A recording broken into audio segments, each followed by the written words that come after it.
Hello, and welcome to the Straight to the Source podcast. I'm Tawnya Bahr. And I'm Lucy Allen, and we're looking forward to taking you straight to the source of the people driving our food and hospitality industry forward.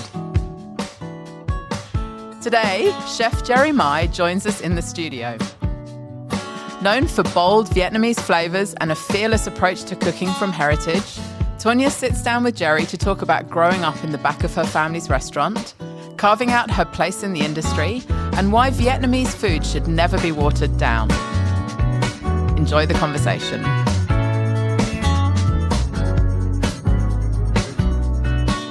Today's episode is proudly brought to you by our friends at Unox Australia, industry leaders in cutting-edge kitchen technology and innovation. All righty. Well, hey, Jerry, we got here, didn't we?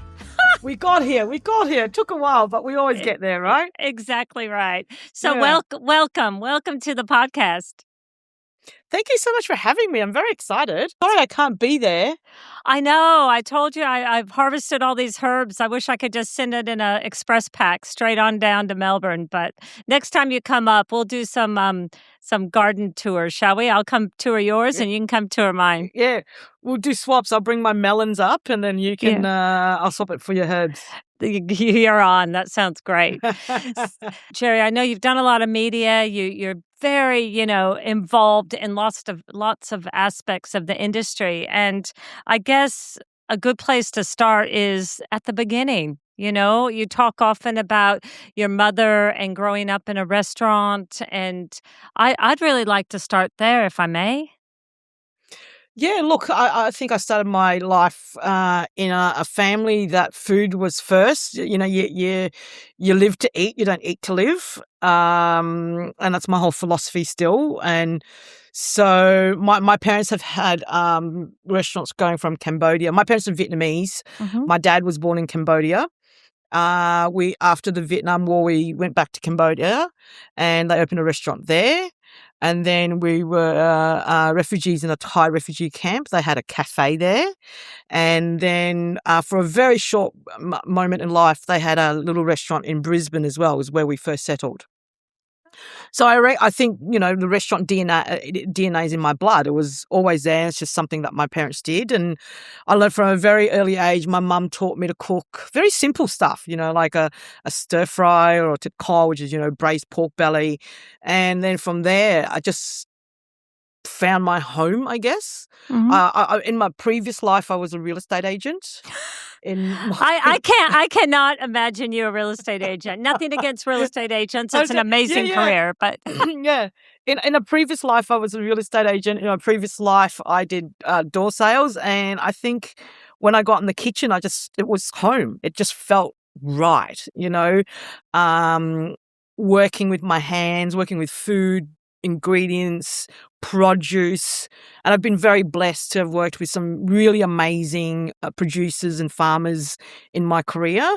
So I think, it's an art, it's a craft, and it's something that I really didn't think I will go into. I thought I was just going to sell houses in Glen Waverley and Mount Waverley for the rest of my life. But, once I hit the kitchen, it was just the place that I wanted to be at. And, my parents have a lot to do with that. When we have meals or dinner, it's all about the food, but they don't give hugs. And I reckon if you talk to a lot of Asian people, they don't give hugs. Only up to the last few years that my mum decides giving me a token, like tap on the back hug. It was as far as she'll go. But they will slave for hours and cook a pot of pho for 2 days for us. They would slave for hours and cook us a dish that, we said we had cravings for. And I still do that when I go home. Mum, can you please cook this? Mum, can you please cook that? It's their way of showing us love. It's their way of going, hey, I love you. I care for you. Have you eaten? What can I cook for you? And I think that's where it comes to me. Is my love language is cooking for somebody, watching someone enjoy it is my love language. Indeed. But also you give great hugs. Thanks. when you're with friends and people you care about, you seem to be able to do both.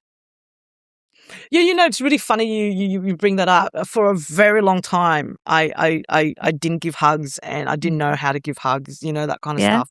Yeah. But I think having a Western partner and then having children, it was so important that I showed them that love, not just with food, but physically Mhm. as well. So, yeah, thank you. I like to think now I've had practice with my children as well. So I like to think that I give good hugs. So with Vietnamese, I mean, you cook all types of cuisines, but in terms of Vietnamese, I mean, we can talk about your role as a culinary director abroad and what you're doing today. But in the lead up of that, can you tell us about some of the experiences you've had, and were there any obstacles along the way with developing your culinary career? Look, I think when I started my culinary career was, I'm going to say over 25 years ago, and I'm going to use that for the next 50 years because I calculated the other day, Yeah. and I've been cooking for over 25 years. And when I first started, Vietnamese food wasn't a known thing. It was something that is in the enclaves of Cabramatta or Springvale or Footscray or things like that. And I really wanted to show it front and center. I really wanted people to really understand why I love this cuisine so much. And there's so much more. And we've come such Mhm. a long way, don't you think, for Vietnamese food? Going Absolutely. from not really knowing anything about it and going to your mate's house, or now we're digging into pho and banh mi, and I think we just scratched the surface. We've absolutely scratched the surface of it, and I love that, and I can't wait to see the next progression, the next step in Vietnamese. But in my challenges in culinary, I've been very lucky. I've been very fortunate in my career that I've worked for some amazing venues, some amazing chefs. I want to tell you a story of, I was bullied, or I was, treated differently because I was a female. But I don't have those stories because I've been very, very lucky. And the people I've worked with are very passionate people. I've worked for the likes of David Thompson, with Teague, and they've been very good mentors for me. Mm. And I still talk to David on and off in, what I'm here in my career, what should I do? But the one thing I did with my career was I planned it. And it sounds really silly. A lot of chefs go out there and they just go, oh, I'll go work at that place because they do spheres or they do mousse or whatever. But what do you do after that? We don't plan our career out, and Mm. we end up when we're 50, 60, we're still working in a cafe or pushing in a pub. So I really planned my career in the sense that I started off with Italian food. I was very fortunate to work in South Yarra. And then I thought, oh, my niche is Asian food or Vietnamese in particular. So I went after the venues that would teach me skills and hone my skills in on it. Flavoring, ingredients, knife work. And then UK really helped me. I worked with David in UK, which gave me a totally different perspective to Thai food. What I thought I knew about Thai food was nothing Mm. until I worked with him. It was very back to culture, back to recipes. Why am I compromising? I should be teaching people, not people coming to me and asking me for just a duck curry, a red curry, or whatever it is. And then I learned knife skills. I worked at Zuma, which is a Japanese restaurant, and I'm probably the only person that I know that staged in my own restaurant. Yeah, that doesn't Because happen every day. No. No, because there's different sections, right? And the sushi Right. chef and the hot kitchen are separate, and I wanted to learn more knife skills with my fish. So I started my own restaurant. So planning out your path is really, really important. I guess times you'll veer off it, and then you just got to remember why you're doing it. And I guess that's why I'm lucky I'm here now. I about 10 years ago, I decided that I didn't want to work in a kitchen doing 70, 80 hours anymore. I still wanted to do food. I still wanted to connect with food and work with suppliers and producers. Mm-hmm. So I took a different path. I took a more sort of TV sort of, teaching the audience, teaching classes. And that's how I ended up my job at Rolled, which I am very lucky now. I get to work on food still in a different capacity, in a different view of it, but I still get to mentor and train young staff as well. So ticking all the boxes that I want to do. But don't you find that as a chef and going and trying new things, you're challenging yourself and you're keeping yourself inspired and motivated and, energized? Yeah, 1,000%. That's why I travel. Yeah, It's really you important to travel keep a yourself lot. motivated. Yeah, I'm it's really traveling important. through you. I'm traveling through you. I'm traveling through you. But the thing that I find most valuable in the industry is when we do a dinner or event, a charity, Taste Port Douglas. I love going there because I get to connect with chefs on a personal level, on a, not in a restaurant sort of environment, that we're cooking together, we're sharing ideas, we're sharing our experience, we're sharing our hardship, and we're sharing our new techniques. I always leave one of these festivals going, shit, why didn't I think of doing that? That's got a great idea. Mm. And I walk away with so energized and so with so much creativity in me that it makes it all worthwhile, right? And these events are so good, and you get to speak to people, you speak to suppliers and farmers as well directly. So all these things create and motivate me to move forward. Mm. And the And eating really helps. Eating always helps. I mean, well, flavor. Speaking of flavor, what flavor comes to mind that perhaps chefs in Vietnamese cooking get wrong or struggle with? Is there a particular flavor or an ingredient? I think salt. Okay.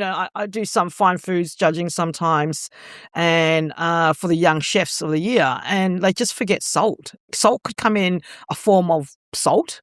It can come in a form of soy sauce, fish sauce, anchovies, and and I eat out quite a bit now, and they're just a bit scared to use seasoning. It feels like they're scared to use seasoning like salt, and getting that balance. If you're going to cook something Asian, make sure you know what you're doing. And balance it. It's sweet, sour, salty, right? So it can't be all sweet, it has to be really nice, mellow and nice balance. And it should dance on your palate. And so I find a lot of young chefs are now a bit scared to use salt, and I don't know why. Do you think it's because, like you just mentioned, salt comes in many different forms? And so understanding, if you're using a fermented ingredient, for example, do you think it's a matter of it's that educational piece? Just like not knowing what effect it will have, but that's where you just taste. Yeah. And, my whole career, everybody I've worked with or work for, we're constantly tasting. We're tasting because the sauce evolves, the dressing evolves, everything evolves, right? Over an hour, 2 hours, as the herbs burst open with their flavour. From the first time you taste it to and half an hour later, it's slightly adjusted. And we don't taste anymore. We just go, because chef said put a pinch of salt on. That's all I'm going to do. And I see it all the time in kitchens. Yeah, I do too. And it's like you need to make sure that you, like you mentioned earlier, your why and following your innate passion. Follow the recipe as a guide, but you've got to taste it, and you've got to stay in tune for what you're cooking. And one thing that David and I always refer back to is taste palette and taste memory is very important. We don't look at it that way, right? Because we look at memory as a something that happened in the past, but taste memory is really important. Remember how he had it the first time. Remember how it's supposed to taste. Balance that out in your palate, and then how you recreate that. And that's the difference, right? How you recreate it, and consistency. Consistently doing it over and over again is consistency is the key to success. Oh, I like that. And that's so true. And when does fusion become confusion? Let me ask you that. Well, I'm glad you asked that question. When fusion becomes confusion, and I see it quite often. Just because you put Vietnamese mint on there or mint, it doesn't make it Asian. It's still a beetroot salad. Just because you put, where have I been recently that I thought it was real confusion? It was trying to really mix. And I find this happens a lot with young chefs, right? They've got all these great ideas. They're seeing all these amazing chefs out there, and they're using gochujang and they're using miso paste and things like that. But they're not understanding how to apply that or how to use that ingredient, like, and like miso paste baked cod with a cream leek sauce. That is confusion for me. Right, right. Well, do you think they're setting out to modernize the dish, or what do you think the motive is? I really believe it's them, yes, trying to modernize a dish, trying to make it interesting, trying to make two worlds blend together. And it Mm-hmm. can be done. Like, don't Mm-hmm. get me wrong, it can be done, and it has been done very successfully with many, many people. But you've got to understand what you're working with. You've got to understand the flavor you're working with, and I think, when we did Fine Foods that you gave us some ingredients, right? But Mm-hmm. chefs started just using it like that shrimp oil. They were just chucking it on without tasting it first, smelling it first, understanding the strength and the weaknesses of it, how strong that flavor is. You only might need a drop, where they were pouring it in and then you can't taste anything else. And that's what I mean. Like, taste what you're using, really understand what you're using, the ingredients, play around, because you're going to make 1,000 mistakes before you make the correct dish, and be scared to make mistakes. The artisanal and primary producers and the ingredients we're growing that are available in this country now has just gone, like, it's phenomenal compared to 25 years ago. What ingredients stand out to you right now that you just thought, wow, I can't believe we are growing this or producing this in this country? Oh, look, there's so much, right? Because I get so excited about Asian ingredients that can be grown in Australia. And just simple things like herbs, simple things like kaffir lime leaf. Now, I know it's everywhere. We can grow it. It's readily available. Whereas in the past, it was a frozen product that came from overseas, and it was very hard to get. I love working with ingredients that.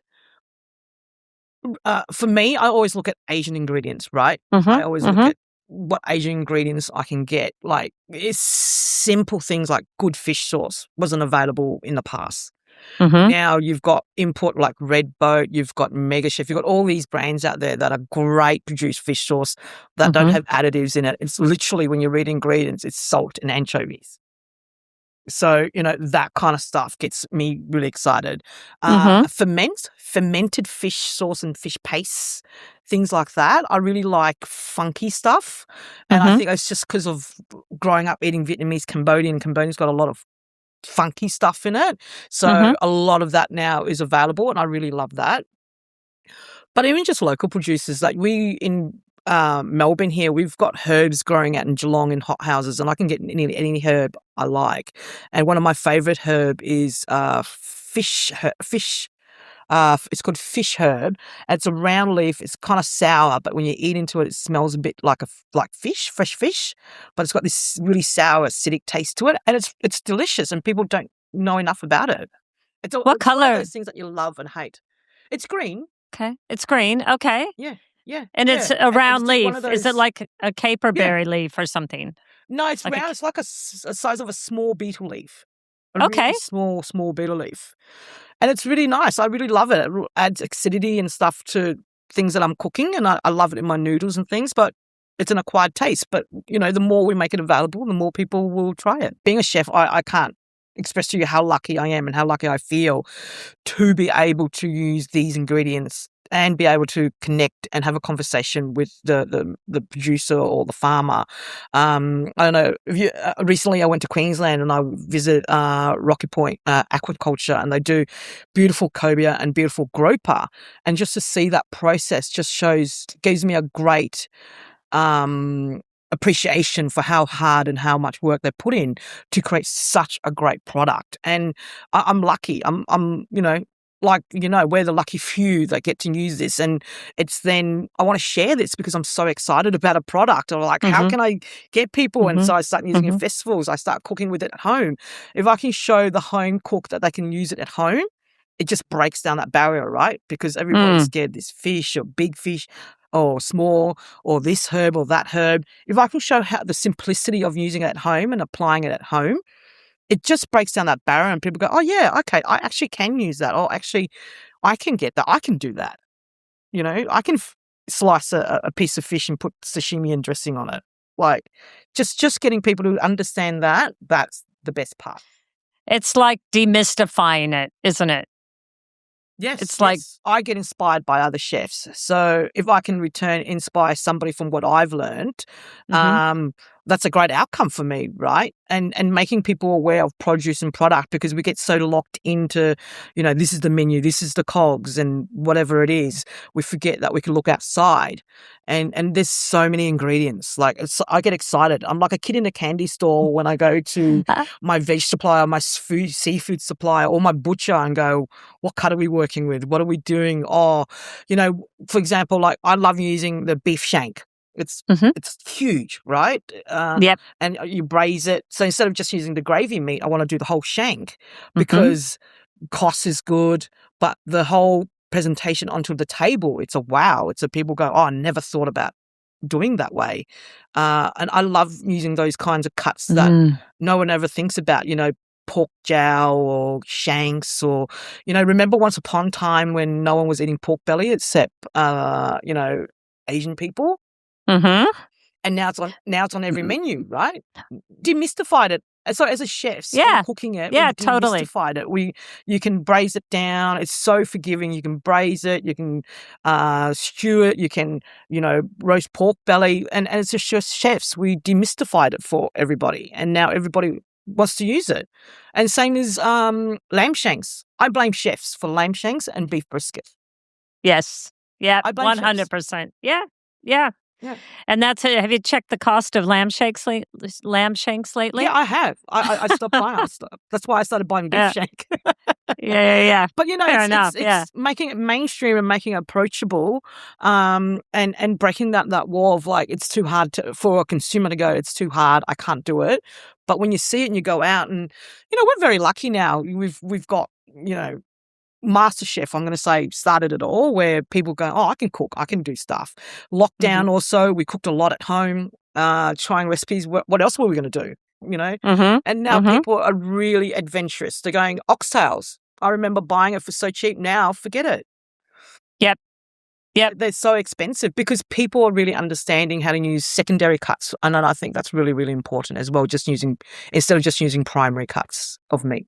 Is there a particular city in particular or country that you've been to that you just can't wait to go back from a food perspective? Oh, God, where do I begin with that? I know. Where do I start? I'm going to start all of Southeast Asia. But you know what? Surprisingly, I had a really good experience in Morocco. I was in Morocco forever ago. And after watching Jamie Oliver's, where he was doing Morocco and they cooked it in a clay vase thing with all the meat and all the spices in there. And they then bury it under the bathhouses. So I went there and the first thing I did was like, I want to do that. Went and bought myself a little clay vase. Went to a tagine? Knew exactly what to do. Yeah, it's not even a tagine. It's literally like a vase.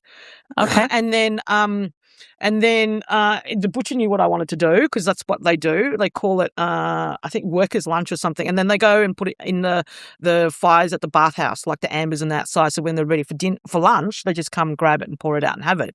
And I had so many interesting things. Goat's brain, I love that kind of stuff. Snails, I love all that kind of stuff. So I had a really good eating experience and like good food, like food that I wasn't very familiar with, put me out of my comfort space, but there's bits that were familiar to me and the food was so tasty. I would go back there again. And also always Saigon, always Ho Chi Minh City. I never leave Vietnam ever thinking I know everything, I've seen everything, I've learnt everything. I always leave and go, wow, that was great. Would you say that city actually kind of matches your energy? Like, are you just kind of pinging around when you're there because there's familiarity, but just new things happening constantly? Yes, 100%. Every time I go back, there's something new. There's a new trend. We forget, we know the basic of Vietnamese food, but they also have food trends. Like we have food trends, right? So every time I go back, I mean, I remember the first time I saw rice paper and they put egg and pork floss and all that kind of stuff on it. They put it over a low char grill and they grill it and it's all crispy. It's all like a really savory, crunchy snack. Never seen it in my life before until that day I was in a market in Dalat up in the hills. And now it's everywhere. So food trends is very there. And it's a great city. If I eat there, people struggle to keep up with me because I do like 2-3 breakfasts, couple of lunches, some snacks and a couple of dinners and supper. So it's the very big days. And I will sacrifice myself for everybody. What I wouldn't give to go there with you. That just sounds awesome. So is there any dishes that you just... that you just want to protect, that you don't want to change? Is there 1 or 2 dishes that come to mind that go, you know what, purist? Oh, look, I'm a purist in a lot of my Vietnamese dishes because it gives me so much comfort in eating some of these dishes, right? The pho is something that you can't. It is what it is, and you can't. It's this clear, beautiful, loving broth, and every time I cook it, and I don't cook it very often because it's a labor of love, right? And I can still think of my mum standing there. The pot is like enough to fit both of us in there, and I said, like, there's 5 people in the family. It's like, well, who you cook? How many people are you cooking for? She goes, oh, but auntie's going to come over, uncle's going to come over, your cousins are going to come over. So that for me, I hold very dearly. And actually last night I cooked this dish called bún riêu, and I've played around it many times and I've tried to modernize it, but I went back to the basics and the tradition of how you make it. And you know what? It's probably the best one I've cooked so far. Is that right? I went back to basics. I went back to tradition, using the paste from like rice paddy crabs and like really getting right back to it. And it is a world of difference. Actually, the pot's sitting there waiting for my lunch today. I can almost smell I'm it. happy to play with. Yeah, other things I'm happy to play with. The braised pork belly. I've done that in many forms and things like that. Sticky rice. I've made many different forms of that. So there are things, but there's just things that just are dear to me, and it's not broken, don't fix it. So as the culinary director of Rolled, what does that position look like? It is it's actually very exciting in the sense that I get to do product development. As you know, we've got products in Coles, and we've got our stores. So we've got about 100 stores in Australia, and we've opened recently just 2 stores in New Zealand and Auckland. So I look over the food, I look over the processes, I look over how can I better. So this year for me is streamlining the business a little bit more. Still using really good quality ingredients, still using really good suppliers in there, but just streamlining the business a little bit more by bringing in partners that will work with us to produce things for us. Oh, so for example, pickling. We do a lot of pickling in store. So I'm working with a local supplier to supply carrots and pickle for us. So then in store is a lot easier and more manageable for us. So I look at things like that. And I'm lucky I get to work with, when I do functions where I do small sort of 50, 100 people, but then I've got to look at Roll. It's a scale. It's a mass scale, right? It's tons. We go through tons. One of my recent launches I did there was our crispy chicken strips and our crispy chicken mid-wings. It's marinated in a turmeric, really nice garlic seasoning, really amazing flavors. It is not fully coated with batter. It's a really light coating. It's a 3-year project I worked on for it to come to life at the end of last year because of getting that production correct and getting that, we go through about, to give you an indication, we go through about 2 ton a week. That's crazy. That's a lot. Yeah, so that's a lot. That's a lot, and that's working with our producer and going, okay, how can we maintain this? Is it maintainable? We're using Australian chicken. How do we work this out? And yeah, so it's a 3-year project I work on. So a lot of my stuff takes years. Well, you mentioned Coles. I didn't realize Rolled was in Coles. So what products are in Coles?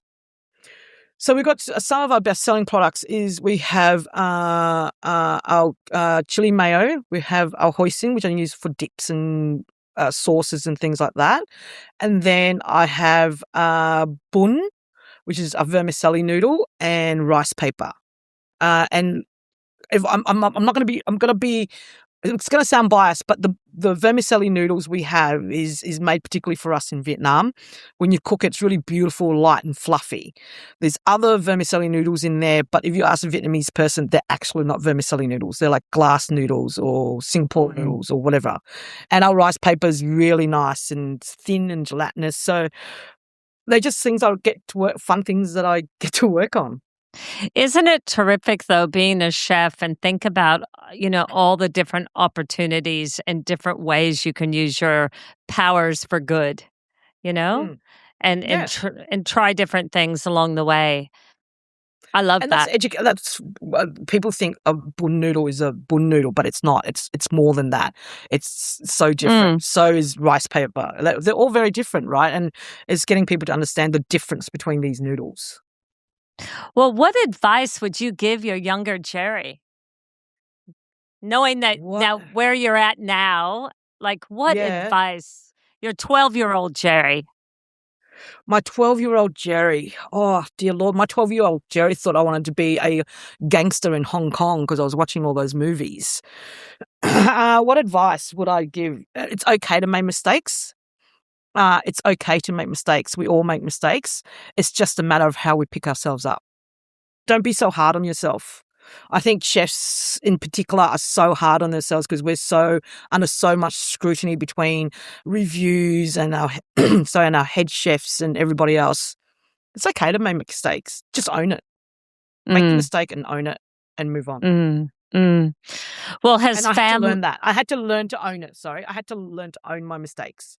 And how did you go about doing that? Sorry. How did you go about owning your mistakes? Yeah, so in the past where, we all throw people under the bus, and especially when you're working with a huge brigade, it's easy to throw people under the bus by saying, I don't know, so it wasn't me, I didn't do that, where I got to a point where I got the bollocking of my life. And I was like, if I, like a child said, it was my fault, I'm sorry, how do I fix this? We would have been done.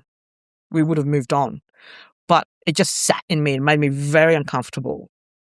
And it just got to a point in my career, I was like, what if I just say, I fucked up? What happens then?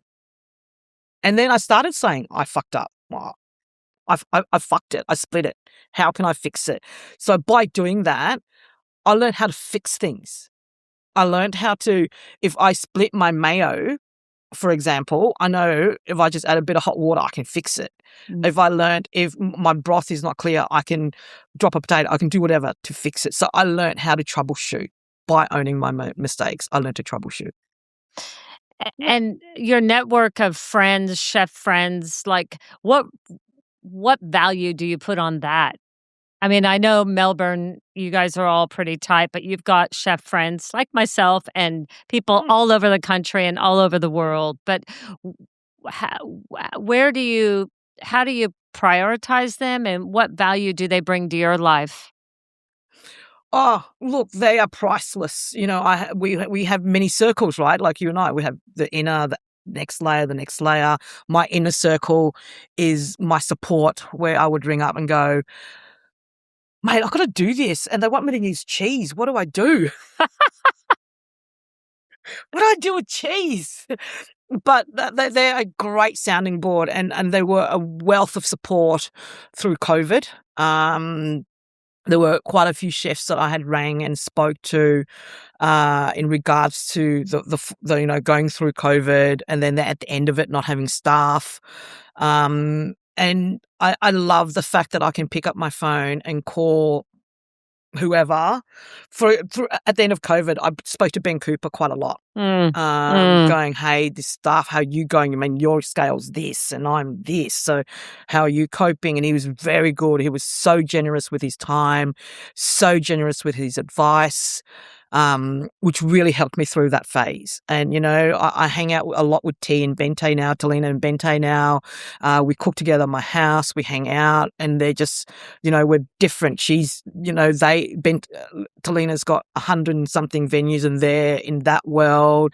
Bente's in this catering world. I'm in this, and it's really nice for us to come back together and go, hey, this came up. What do I do? Where do I go? And all that kind of stuff. Or I'm having a really shit day. How do I... Or just sit and have a beer. Yep. Or hit the catwalk. Oh, hit the catwalk. Well, I'm pretty good at that now. You and Talina tore it up. Yeah. So you know what I mean. Like I'm very fortunate, and I have people like you I can reach out to. I've got suppliers that have become friends I can reach out to. So it is such an important and intricate part of my life that I don't know what I'd do without these people in it. And your family, having children and a partner and juggling all of that. How do you manage that? I try to give my children away every other week, especially the weekends that I have them. I even take them to the market and try to give them away for free, but seems like no one's interested. They see two little crazy boys and they're like, no thanks. So the bidding is now starting at 0 and we're going to go negative, not positive.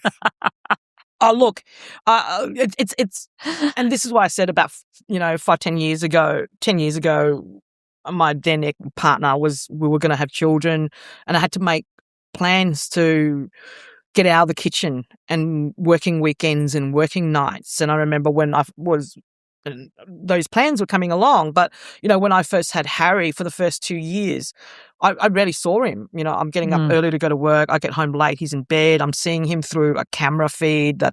He's in bed. He's been put to bed. And COVID, as much as we all hated it, it was the best thing because I got to spend time with him. And that really, really cemented the fact that I don't want to be in at night. I don't want to work weekends all the time. So I made the steps to go into a business that I aligned with, that shared the same cultural views and the same passion for food, Vietnamese food, as I did. And I've been very lucky, knock on wood. It's working out really, really well. And so I get to spend weekends with them. I spend nights with them. We get to hang out. We get to go to movies, which is something I never thought I could do. We go camping.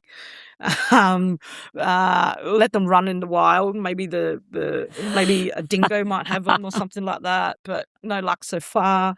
And then sorry. Go ahead. I was just going to say, paint me a picture of your menu camping.